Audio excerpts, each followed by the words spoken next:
Hello, this is Christine from LeftSideArt. Today I am going to show you how I am following along with Dina Wakley's Art Journal Freedom book. This is the book. I'm flipping through it kind of quickly, but I'll have it linked below so you can check it out. The journal that I'm working in was a journal that I created after attending a workshop with Dina Wakley and Diane Reevely. We kind of tore apart a couple of large journals and then made smaller journals out of it. I then took that home along with some additional scraps that I had and created my own smaller book. But you can use any journal. This one is nice because it has 4 different substrates in it: the craft paper, the canvas, white linen, and the burlap.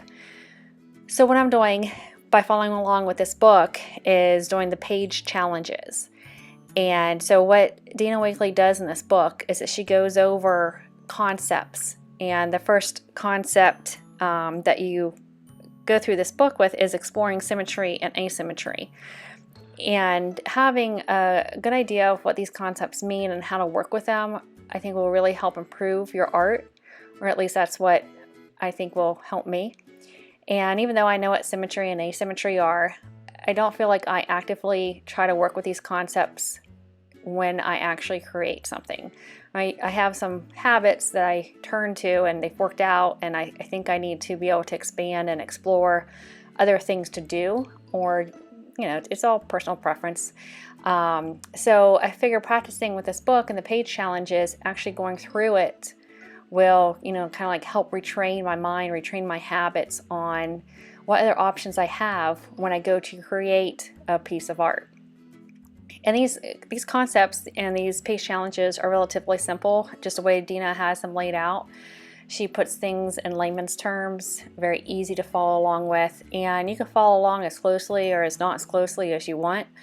In this case, I follow along pretty closely. I mean, her designs are different for sure, but I just took what I had and worked with it as far as the color palette, and the little sheet of paper there I cut up was from jelly plate prints that I had done in a previous video. So just work with what you have, and still kind of do your own thing, but follow along with the concepts, and I think you'll get a lot out of it. One mistake I think I made by using this craft paper is that I didn't allow enough of it to be seen just with that plain brown craft stock type of paper color. I put too much paint on it. I covered things up too much. That is one of her challenges too, is leaving enough white space. It looks like maybe I have a lot of that cardstock showing, but a lot of it off to the left there is just the cover, the inside of the cover that's showing.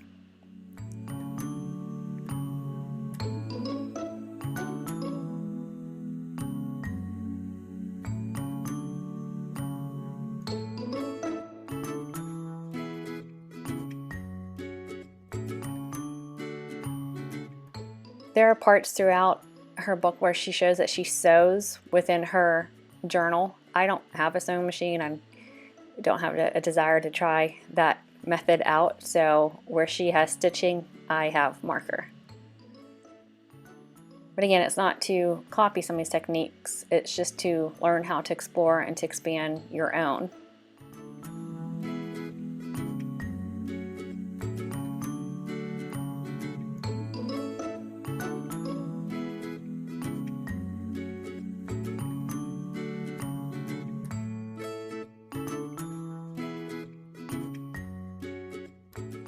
And if you have a question about the supplies I'm using, a lot of it is just my normal stuff that I use, my paints and pencils and pens and such. I'll have most of what I commonly use linked below.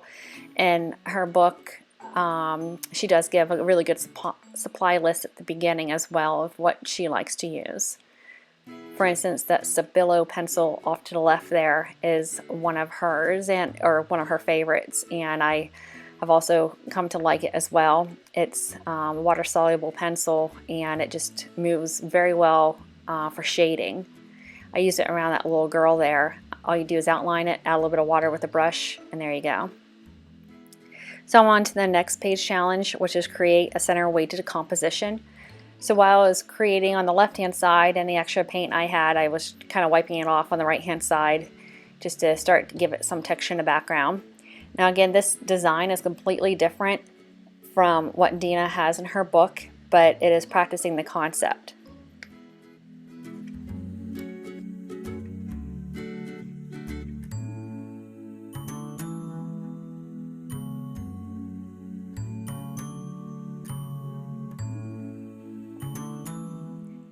The idea of this challenge was to create a focal point in the middle of a page covering up most of the center, and it's a little out of the norm of what I normally do, so this was a little bit of a challenge.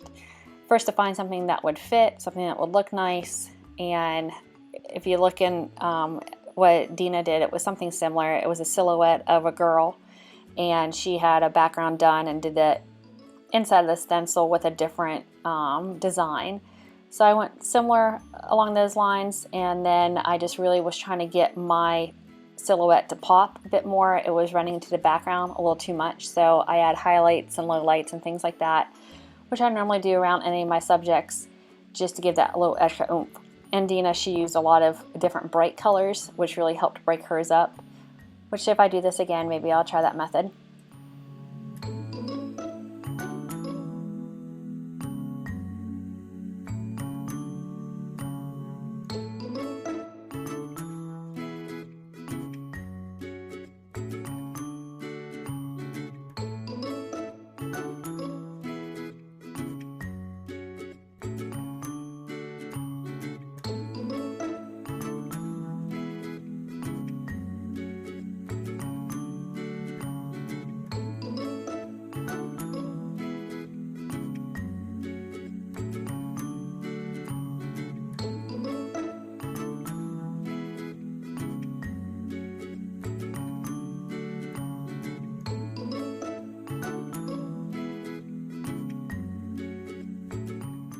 For this next page challenge, I am use the rule of thirds. If you're following along in her book, it's on page 18.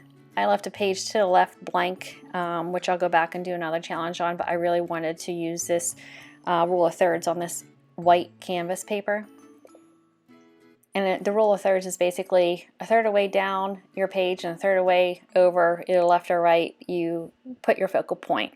And that focal point could basically be anything, and you can design a little bit of background around it. I was trying to follow along with Dina's method of leaving enough white showing through in the background, which is something that I somewhat struggle with, but other than that, it was a nice little layout to do, quick and easy, and I'll put the rest to music.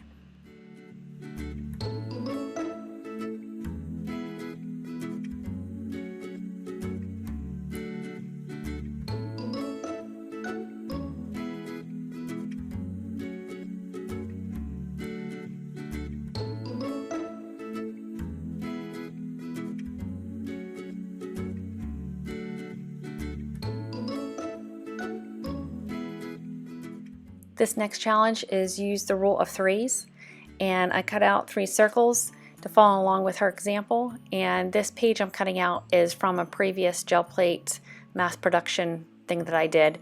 I think this is tissue paper, but it has so much paint on it, the little circles felt thicker than regular tissue paper. And basically you lay these out in an array that is not in a straight line in either way. So if you're laying them horizontally, kind of like how I did, they are not straight across. And in her book she explains this little triangle that she uses, which is a pretty neat visual idea of how to think about things when you lay things out. I'm covering a little bit of this canvas with clear gesso, which I know you can't really see. And as my page on the right hand side dried, I was adding a little bit of journaling here and there, which is another major point to a lot of Dina's methods, and her art overall is to journal within your layouts. So to give this page a little bit of dimension, I did add some of Dina Wakley's paints with the really small little tip nozzles, and that paint will dry 3-dimensional. And then just get some loose color flowing here on top of that clear gesso that I had added. It added a little bit of a layer of protection from the watercolor getting soaked straight into the canvas, so I was able to spray it a little bit and have it run down. I usually try to add some dimension to my layouts. In this case, I tie the two together with these little butterflies.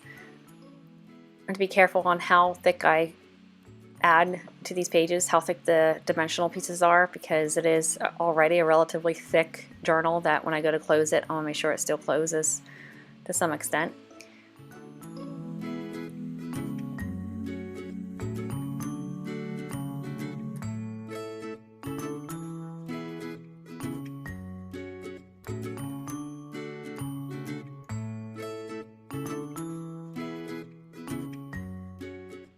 And this is going to be the last technique I show you today that I follow along with, and this is creating a watercolor spray inked background.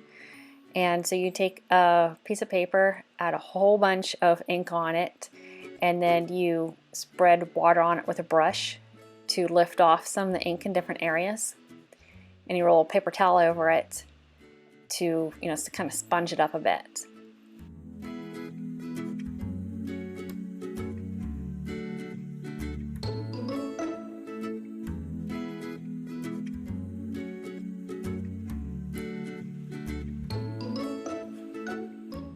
And so for the rest of this layout, it was similar to the very first one, where we're going to have a bit of symmetry with the 4 blocks and some design around it. So I'll let you continue watching that, set this to music. I will continue to follow challenges with her book in this journal, just again trying to expand on my own creativity. And if you are interested in this, I'll link it below so you can check it out, and I'll catch you next time. Thanks.